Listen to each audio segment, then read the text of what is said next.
దేవనామానికి స్తోత్రం కలుగును గాక. కూడి వచ్చిన మీ అందరికీ మన ప్రభువును ప్రియరక్షకుడైన యేసుక్రీస్తు వారి నామములో నా ప్రత్యేక వందనాలు తెలియజేస్తున్నాను. కొద్ది నిమిషాలు దేవుని వాక్యంలో నుంచి కొన్ని సంగతులు. అపోస్తలుడైన పౌలు ఫిలిప్పీయులకు రాసిన పత్రిక 3వ అధ్యాయము.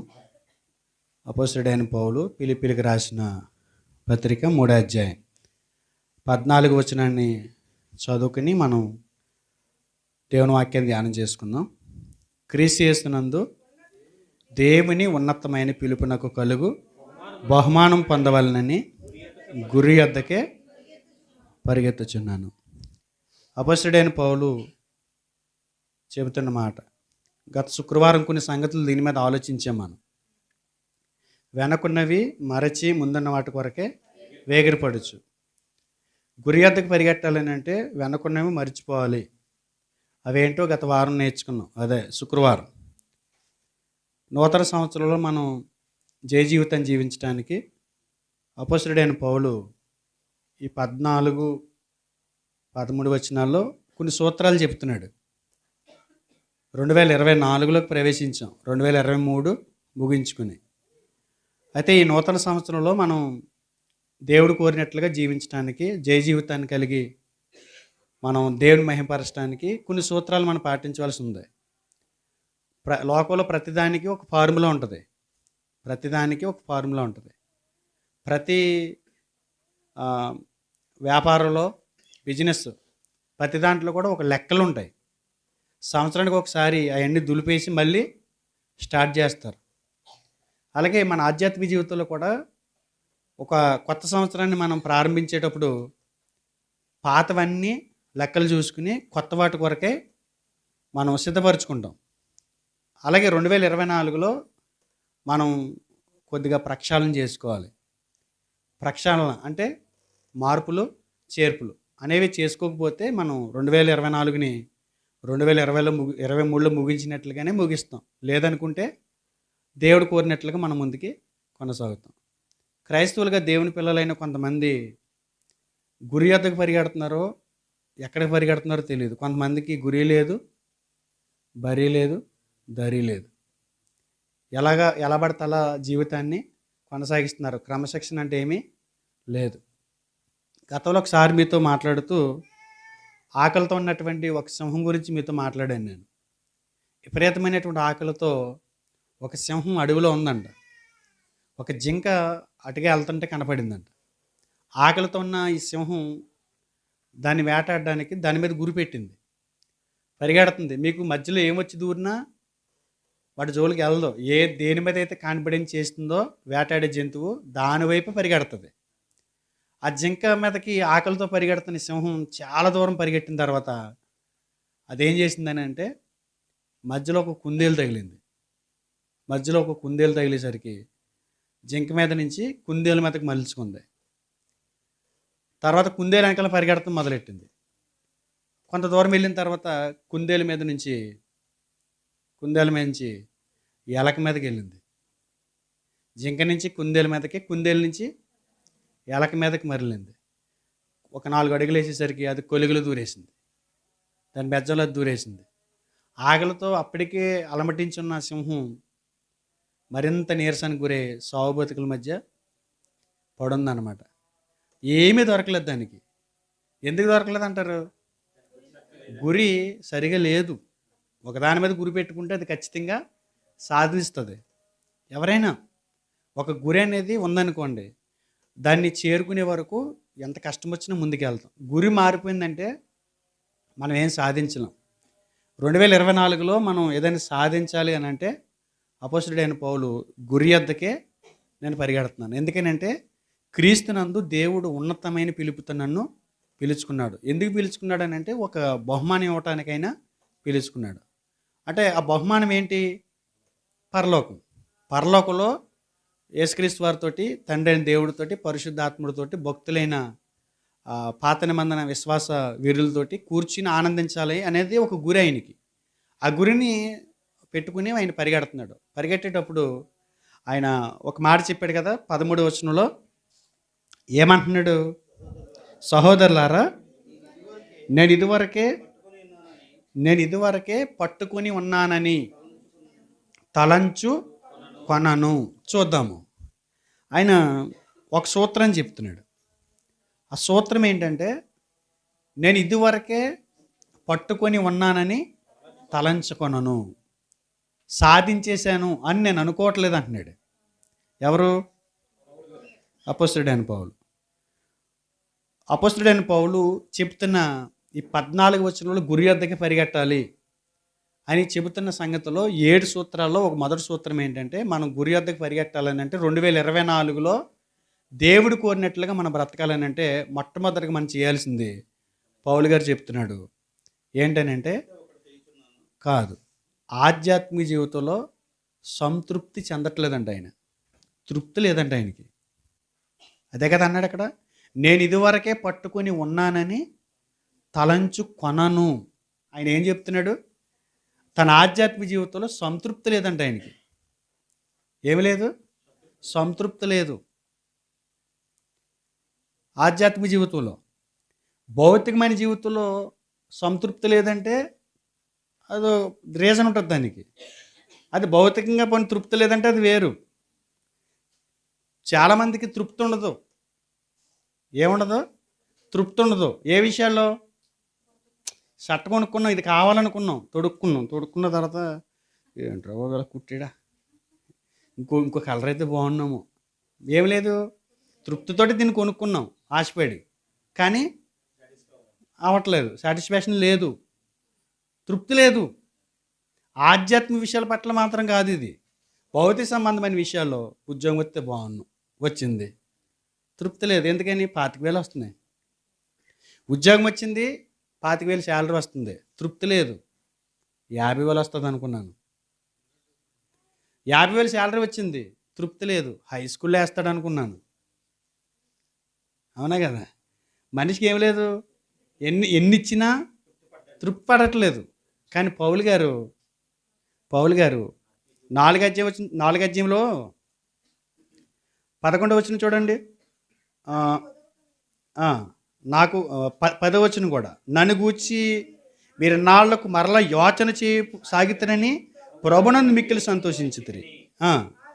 ఆ విషయంలో మీరు యోచన చేసి ఇంటిరి కానీ తగిన సమయం దొరకకపోయాను. కావున నాకు కొదవ కలిగి ఉన్నందు నేను ఇలాగ చెప్పట్ల. చూడండి, నేను ఏ స్థితిలో ఉన్నానో ఆ స్థితిలో సంతృప్తి కలిగి నేర్చుకుని ఉన్నాను. ఇక్కడ సంతృప్తి కలిగి ఉన్నా అంటున్నాడు, అక్కడేమో సంతృప్తి లేదంటున్నాడు. ఏ విషయంలో సంతృప్తి ఉంది ఈయనకి? ఇక్కడ ఏ విషయంలో సంతృప్తి ఉందంటే చెప్పాడు చూడండి. దేని స్థితిలో ఎరుగుదును, బట్టలు లేకుండా, దుప్పటి పడుకుంటే చలెత్తిపోతుంది, దుప్పటి కప్పుకుంటానికి దుప్పటి లేదు, ఆయన తృప్తిగానే ఉన్నాడంట. తినటానికి ఉంటే తృప్తిగా ఉన్నాడంట, తినటానికి లేకపోయినా తృప్తిగా ఉన్నాడు. ఏ స్థితిలో ఉన్నా తృప్తిగా ఉండటం నేర్చుకున్నాడంట. ఏ విషయంలో? భౌతికమైన విషయంలో.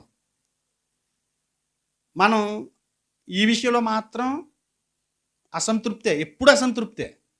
పౌలు గారు ఈ విషయంలో సంతృప్తిగానే ఉన్నాడంట. గంజానంలో ఉల్లిపాయ నంచుకు తింటే ఉంటుందిరా అంటాడంట పౌలు గారి దగ్గరికి వెళ్తే.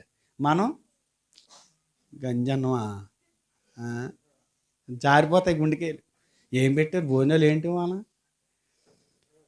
మటన్ షాప్ గారు నుంచున్నారు మాస్టర్ గారు, మరి పొద్దున్న వచ్చిన తర్వాత చికెన్ పడింది అనుకో, చికెన్ సౌండ్ అని పడింది, అదేది ఆ బకెట్ని ఎత్తుకుంటాడు. అది అక్కడ కూడా ఏముండదు, తృప్తి ఉండదు. వీటికి తృప్తి ఉండదు, ఎంత తిన్నా తృప్తి ఉండదు. పౌలు గారు మాత్రం గంజన్నాన్ని ఎలా తింటున్నాడంట, అసలు అది పేరు పెట్టి రైస్ జ్యూస్ అన్న కొత్త పేరెట్టి తింటున్నాడంట. దానికి కొన్ని రంగులు పూసి లచ్చించారు అని తింటున్నాడంట. అంత హ్యాపీ అంటే దానికి. మనకు మాత్రం తృప్తి లేదు భౌతిక సంబంధమైన విషయాల్లో. ఆయన భౌతికంగా తృప్తి పడుతున్నాడు, ఆధ్యాత్మిక విషయంలో మాత్రం తృప్తి లేదంట ఆయనకి. ఎవరికి? పౌలు గారికి. ఆధ్యాత్మిక జీవితంలో సాధించాల్సింది ఇంకా ఉంది అని అంటున్నాడు. చచ్చిపోవటానికి ఇంకొక సంవత్సరం ఉంది ఆయనకి, అంతే. ఈ లోకాన్ని వదిలి వెళ్ళిపోవటానికి ఒక సంవత్సరమే ఉంది ఆయనకి. కానీ ఏం లేదు ఆయనకి. ఏంటి? సాధించాడు కదా. ఏం సాధించాడు ఆయన? ఆయన పరిచర్య గురించి చూడండి ఒకసారి. కొరింథీయులకు రాసిన 2వ పత్రిక 11వ అధ్యాయము.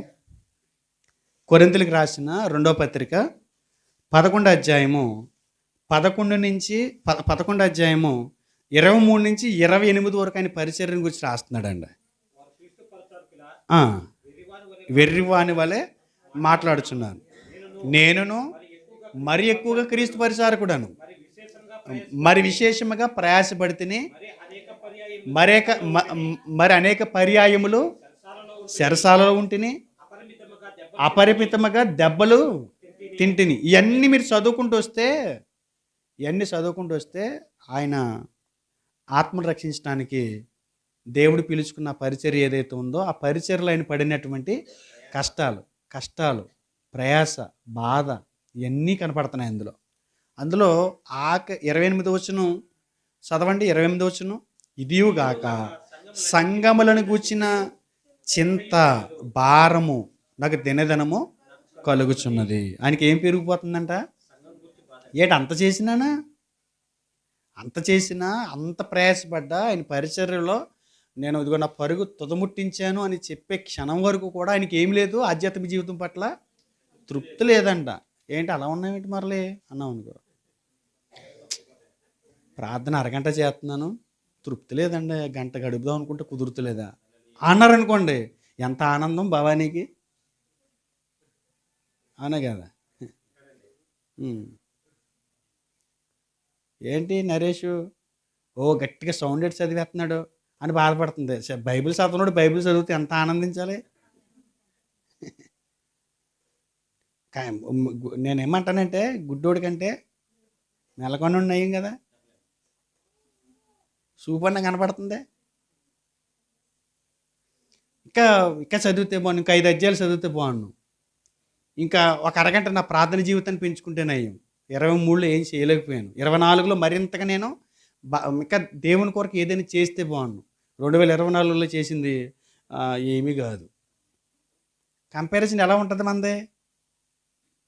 మనకంటే దరిద్రుడిని చూసుకుని సంతోషపడిపోతాం, మనకంటే గొప్పని చూసి సంతోషపడం. పోలిక బాగోదు మనది. మన పోలికలన్నీ కూడా ఎలా ఉంటాయంటే మనకంటే హీన స్థితిలో ఉన్నవాడిని, చేయలేని చూసుకుని ఆడికంటే నేను మెరుగు కదా, అలా ప్రార్థనకు రాని వాళ్ళకంటే ప్రార్థనకు వస్తున్నాను నేను మెరుగు కదా అనుకుంటాం. ప్రార్థనకు వస్తే సరిపోదు, ప్రార్థనకు వచ్చి దేవుని సన్నిధిలో వాడబడేవాడిని చూసుకుని నేను సన్నిధికి వస్తే సరిపోదు, నేను కూడా వాడబడాలి. కంపారిజన్ చేసుకోవాలి. మనం ఆధ్యాత్మిక జీవితంలో తృప్తిపడిపోవడం గల కారణం ఏంటంటే మనం మనకంటే తక్కువ వాడిని పోల్చుకుంటాం. కానీ అపోస్తలుడైన పౌలు ఆధ్యాత్మిక జీవితంలో ఆయనకి తృప్తి, నేను ఇదివరకే పట్టుకొని ఉన్నానని తలంచుకున్నాను, నేను ఇదివరకు సాధించేసాను అనుకు, ఇన్ని చేసినా ఆయన ఏది సాధించలేదంట. ఆయన ఇంకా సముద్ర ప్రయాణాలు ఆయన 4400 కిలోమీటర్లు నడిచాడంట, ఓడల ప్రయాణం చేశాడంట. ఎన్ని కిలోమీటర్లు? 4400 కిలోమీటర్లు. మీరు చెప్తానప్పుడు నేను గతంలో చెప్పాను మీకు, ఓపేలాండ్ ఉంది కదా కాకినాడలో, సముద్రంలో ఒక దీవి అనమాట అది. ఇక్కడి నుంచి గట్టు మీద నుంచి ఆ దీవికి వెళ్ళటానికి 22 కిలోమీటర్లు, అంటే 1.5 గంటల ప్రయాణం పట్టింది. అసలు ఆ సముద్రంలో ఆ 1.5 గంటల ప్రయాణంలో ఎన్నిసార్లు గుండెగా జారిందనది. కొంతమందికి వాళ్ళు చెప్పేసారు ముందు, బోట్లోనే అందరికి పడదానే నిమ్మకాయలు, కమలాపళ్ళు, పులుపుకి సంబంధించిన పట్టుకెళ్తే కొద్దిగా వాంటింగ్ కాకుండా, అంటే అది ఈ కుదపలకి పేగులన్నీ గర్భిలు అయిపోయి వాంతి వచ్చేస్తుందంట. ఎవరైనా ఎక్కువ శాతం మంది వాంతులు చేసుకుంటారంట. కెరటాలు లేనప్పుడు వెళ్దామని చూసి తీసుకెళ్లారు మమ్మల్ని. అసలు నాకు ఇక్కడి నుంచి అంత దూరం వెళ్తేనే భయం, ఒక పోబి, ఆ నీళ్లు చూస్తే భయం నాకు. అలాంటి సముద్రంలో 4400 కిలోమీటర్ల ఆత్మల రక్షణ కొరకు తిరిగాడంట ఆయన. చాలాసార్లు వాడ పడిపోయి పగిలిపోయి ఆ చిన్న తోణలోకి వెళ్ళిపోవటం, ఎన్ని సందర్భాలన్నీ చూసాం. అంటే దేవుని కొరకు సముద్రంలో ఆయన చేసిన ప్రయాణం 4000 కిలోమీటర్లు అయితే, కాలినడకని జోడు లేకుండా నడిచిన కిలోమీటర్లో 4145 కిలోమీటర్లు అంట. కాలినడకని జోడు లేకుండా. అందుకే లోక గారు కూడా ఉండేవాడంట. కాళ్ళకి గాయాలైనప్పుడు ఆ గాయాలకు మందు రాస్తూ, ఆ కట్లు కడుతూ, ఆత్మల రక్షణ కొరకు. అసలు నువ్వు ఎన్ని కిలోమీటర్లు నడిచావు నీ జీవితంలో దేవుని పని కొరకు? నీ వ్యాపారాల కొరకు, నీ సొంత పనుల కొరకు నేను అడగట్లా. నీ సొంత పనుల కొరకు నువ్వు ఎన్నో చేస్తావు, ఎంత దూరమైన వెళ్తావు, ఏదైనా చేసేస్తావు. కానీ దేవుని పని కొరకు ఒక్కడి నుంచి ఇక్కడికి ఒక 4 అడుగులు నడిచే పరిస్థితి లేదు. ఇన్ని చేసినా ఆయన ఏమంటున్నాడు? ఆయనకి తృప్తి లేదంట. ఆధ్యాత్మిక జీవితంలో ఆయన సంతృప్తి చెందట్లేదంట. ఏదో అర్ధాకిలతో ఏం సాధించాను నేను, ఏం చేశాను అని అనుకుంటున్నాడంట. 2024లో ఇలాంటి ఆలోచనలతో, ఇలాంటి తలంపులతో మనం కొనసాగిస్తే దేవుని కొరకు ఏదైనా సాధించగలం. ఏమి చేయకుండా ఎన్నో చేసామనుకుంటున్నాం, అన్ని చేసి అయినా ఏమీ చేయలేదనుకుంటున్నాడు. మన ఆధ్యాత్మిక జీవితం పట్ల సంతృప్తి అనేది ఉండకూడదు. ఇంకా ఫాస్ట్గా, ఇంకా లోతుకి వెళ్తే బాగున్నాను, ఇంకా డెప్త్కి తీసుకెళ్తే బాగున్నాను, ఇంకా మాలాంటి వాళ్ళందరినీ కూడా వాడుకుంటే బాగున్నాను, ఇంకా లోతైన చరిత్ర సంబంధమైన సంగతులు చెప్తే బాగున్నాను, ఇలా అనుదినం ఏదైనా క్లాసులు పెట్టండి, ఇంకా క్లాసులు పెంచితే బాగున్నాను. మాకు సరిపోవట్లేదండి. ఆదివారం టు ఆదివారం పొద్దున్న లేచి పొద్దున్న టిఫిన్ తింటాం, మధ్యాహ్నం భోజనం చేస్తాం, మళ్ళీ సాయంత్రం 4 గంటలకు టిఫిన్ తింటాం, మళ్ళీ సాయంత్రం 7 అన్నం తింటాం. శరీరానికి కావాల్సిన ఆహారాన్ని అంతా పెడుతున్నాం. మా ఆత్మకి ఆహారం వారం టు వారమే దొరుకుతుందండి. ఏదో శుక్రవారం అప్పుడప్పుడు అలా టచ్ చేస్తున్నారు టిఫిన్ ఎట్టినట్టు. ఇంకా క్లాసులు పెట్టండి, ఇంకా లోతైన జ్ఞానం నేర్చుకోవాలి. మేము ఏమీ సాధించలేకపోతున్నామండి. సంవత్సరాల చుట్టూ గతించిపోతున్నాయి, త్వరగా చచ్చిపోతామేమో, ఎప్పుడు చచ్చిపోతామో తెలియదు. మా ఆధ్యాత్మిక జీవితం పట్ల మీరు మాకేం వాక్యం నేర్పించట్లేదు, మాకు తృప్తి లేదండి అని చెప్పిన రోజులు ఏదైనా ఉందా? బాబు పెట్టేశాడు, మళ్ళీని మెసేజ్ అని పెట్టాడు, చూడు శుక్రవారం ప్రార్థన ఉందని పెట్టేశాడు, డిలీట్ చేసేసాడు. ఏంటో మరి లేదంటావా? రేపు ఎక్కడికైనా వెళ్దామా ఏంటి? రేపు 4 ఊర్లు తిరిగేద్దామా? లంప తగిలించుకుని బండికి. వాటిల్లో తృప్తి ఉంటుంది కానీ ఆధ్యాత్మిక విషయాల పట్ల తృప్తి ఉండకూడదు. పౌలు గారు మనకు ఒక సూత్రం నేర్పుతున్నాడు. ఏంటనంటే ఆధ్యాత్మిక జీవితంలో ఎప్పుడు కూడా సంతృప్తి చెందామని అనుకోవద్దు. అదే కదా చెప్పాడండి అక్కడ. ఎక్కడ 3వ అధ్యాయము 13వ వచనం ఏమంటున్నాడు? సహోదరులారా, నేను ఇదివరకే పట్టుకొని ఉన్నానని తలంచుకొనను.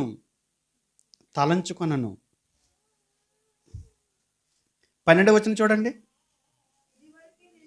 ఇదివరకే నేను గెలిచి తిని అయినను, ఇదివరకే సంపూర్ణ సిద్ధి పొంది తినని అయినను నేను అనుకొనట్లేదు. నేను ఇదివరకే గెలిచి తినని అయినను, ఇదివరకే సంపూర్ణ సిద్ధి పొంది తిని అని అయినను నేను అనుకోనట్లేదు. కానీ నేను దేని నిమిత్తము క్రీస్తు యేసు చేత పట్టబడుతున్నాను, దానిని పట్టుకొనవలనని పరిగెత్తుచున్నాను. ఇన్ని చేసినా కూడా ఆయన సంతృప్తి లేకుండా ఎందుకున్నాడో తెలుసా? దేని నిమిత్తం క్రీస్తు చేత పట్టబడ్డాడో దానిని సాధించాలంట. అంటే క్రీస్తు ప్రభు మనల్ని ఎందుకు పట్టుకున్నాడు? లోపల చాలా మంది ఉన్నారు కదా, మనల్ని ఎందుకు పట్టుకున్నాడు? ఆయన మనల్ని ఎందుకు ఏర్పాటు చేసుకున్నాడు? ఏదో మన ద్వారా అయినా చేయాలని తలంచాడు. నేను అనుకునే జరగకూడదు. నన్ను దేని నిమిత్తమైతే క్రీస్తు ప్రభు పట్టుకున్నాడో అది ఆయన విషయంలో నా ద్వారా జరగాలి. అది సాధించే వరకు నేను పరిగెడుతూనే ఉంటాను. అర్థమైంది అక్కడ? నేను దేని నిమిత్తం యేసుక్రీస్తు చేత పట్టుబడ్డాను. ఇప్పుడు ఒక వ్యక్తిని పిలిచాను, ఉదాహరణకి మా తమ్ముడినే పిలిచాను, సురేష్ని. ఇక్కడ అరే డెకరేషన్ చేద్దాం రమ్మంటే వచ్చాడు. ఎందు నిమిత్తం పిలిచాడు అన్నయ్య అని అంటే, నేను అడిగితే డెకరేషన్ చేయడానికి రమ్మన్నాడని మైండ్లో ఉంది. వచ్చి 4 కుర్చీలు అటు సర్దేసి తుడిచేసి ఇంక అసలు చెప్పందంతా చేసేసి కడిగేసి చెమటల్లో పాడేసి మొత్తం అయిపోయిన తర్వాత అనే వెళ్ళొస్తానే అన్నాడు. అన్నాను, వచ్చిన పని అయిపోయింది అన్నాడు. నువ్వు అనుకున్న పని అయింది అక్కడ, నేను అనుకున్నది అవ్వలేదు. నేను దేని నిమిత్తం పిలిచి నా పని అవ్వలేదు, కానీ నువ్వేమనుకుంటున్నావు? నా పని అయిపోయింది చాలు అనుకుంటున్నావు. 2023 అలాగే గడిపేశాం. కానీ క్రీస్తు దేని నిమిత్తం మనల్ని పట్టుకున్నాడు, అది జరగలేదు, ఇక అవ్వలేదు. కన్క్లూజన్కి మన జీవితాల్లో అది రాలేదు. అర్థమవుతుందండి? అదే చెప్తున్నాడు అక్కడ. నేను దేని నిమిత్తము క్రీస్తు చేత పట్టబడుతునో దానిని పట్టుకొనవలనని పరిగెత్తుచున్నాను. మనం ఎందుకు పట్టబడ్డాం? దేవుని పని నిమిత్తమే. పరలోకాన్ని చాలా మందికి ఇవ్వాలని ఆశ ఉంది ఆయనకి. మరి పరలోకానికి వాళ్ళందరినీ నడిపించాలంటే కనీసం కొన్ని సాధనాలు ఉండాలిగా పనిచేసేవాళ్ళు. అది సాధించగలుగుతున్నామా? అది చేయగలుగుతున్నామా? దేని నిమిత్తం పట్టబడ్డామో మనకు తెలుసా? 2023 అయిపోయింది, 2024 వచ్చింది, మళ్ళీ 2024 అవుతుంది, 2025 వస్తుంది. ఇదేనా మనం చేసింది? ఇదేనా సంవత్సరాలు చూడటమేనా? ప్రతి సంవత్సరం నేను ఇలా పట్టుకున్నాను, కొత్త సంవత్సరాలు పట్టుకున్నాను అంటున్నాము మనం. ఏం చేయాలి? మార్పు రావాలి. మార్చుకోవాలి. నూతనత్వం అనేది క్యాలెండర్లో కాదు, నూతనత్వం అనేది క్యారెక్టర్లో ఉండాలి, జీవితంలో ఉండాలి. కొత్తదనం అనేది మన జీవితంలో కనపరచాలి. అప్పుడే మనం సాధించినట్టు. 7 సూత్రాలు చెప్పాడు, ఒక సూత్రమే నేర్చుకున్నాం. నేను మిమ్మల్ని బాధపడదలుచుకోలేదు. వాచీలును గడియారాలు చూడకండి. అర్థమైందా? మీరు పట్టుకున్నారు, ఏం పట్టుకున్నారు? మెసేజ్ పట్టుకున్నారు. మీరు పట్టుకుంటే రాసుకుని పేజీలన్నీ అవగొట్టేస్తారు కాబట్టి మీరేం పట్టుకున్నా మాకు అనవసరం. మేము మాత్రం గడియారాన్ని పట్టుకున్నాం. ఆ టైం దాటిందంటే మేము వినం అని అంటే కుదరదు కదా. అర్థమైందా? పౌలు గారు చెప్తున్న మొదటి సూత్రం ఏంటి? ఆధ్యాత్మిక జీవితం పట్ల సంతృప్తి ఉండకూడదంట. ఎప్పుడు చూసిన ఎంత తిన్నా ఆకలితో ఉంటాడంటారు బాబు వీడు అంటారు, చూసారా? అలాగే ఆధ్యాత్మిక జీవితం పట్ల కూడా ఎలా ఉండాలి? ఆకలితో ఉండాలి. ప్రాథమిక జీవితంలో వాటిని చదవటంలో, కూడికలకు రావటంలో, ఇదే నా కూడికలు ఇంక పెట్టరా, ఇది ఇంతేనా? 3 అధ్యాయాలేనా? 3 అధ్యాయాలు అంటే ఏంటి పాస్టర్ గారు? రోజు 3 అధ్యాయాలు చదవమంటున్నారండి. 6 చదవకూడదా? చదువు. సరిగ్గా 1:30కి వచ్చేటోడికి కోమాలకి వెళ్ళిపోతున్నారు కొంతమంది. చదువుదామని 10 వెళ్తున్నారు పాపం కోమాలకి. ఏది యువతలో 5 కేజీల రాడు, యువతలో 5 కేజీలు, 2 రెప్పలకి 5 కేజీల రాడు కట్టి లేపంటారు అంటారు, చూసారా? ఇలా బలవంతంగా లేదు, అలా రెప్పలు అలా లేపు పడిపోతుంటాయి. బైబిల్ పక్కనట్టయితే పొడుకలు వెళ్ళిపోతాయి, నిద్ర రాదు అసలు. అటు దొల్లు ఇటు దొల్లు, అటు దొల్లు ఇటు దొల్లు, చాలా బాధపడతాం. సరే మళ్ళీ బైబిల్ పట్టుకుంటారు, మళ్ళీ వచ్చేది పక్కనే ఉంటుంది నిద్ర అంటే. కాబట్టి మన ఆధ్యాత్మిక జీవితంలో సాధించాల్సింది చాలా ఉంది కనుక 2023 బాగానే జరిగిపోయింది అని తృప్తి పడుతున్నావు అని అంటే నువ్వు ఫెయిల్ అయిపోయావు నీ ఆధ్యాత్మిక జీవితంలో. 2024లో అలా ఉండకూడదు అని పౌలు గారు తన మాటల ద్వారా కొన్ని సంగతులు మాట్లాడుతూ ఉన్నాడు. ఓకేనా? దేవుని చిత్తం అయితే మిగతా 6 సంగతులు తర్వాత కాలాలు మనం ఆలోచించాం. దేవుడి మాటలు మీ హృదయాల్లో ఫలించేయను కాక ప్రార్థన చేసుకుందాం.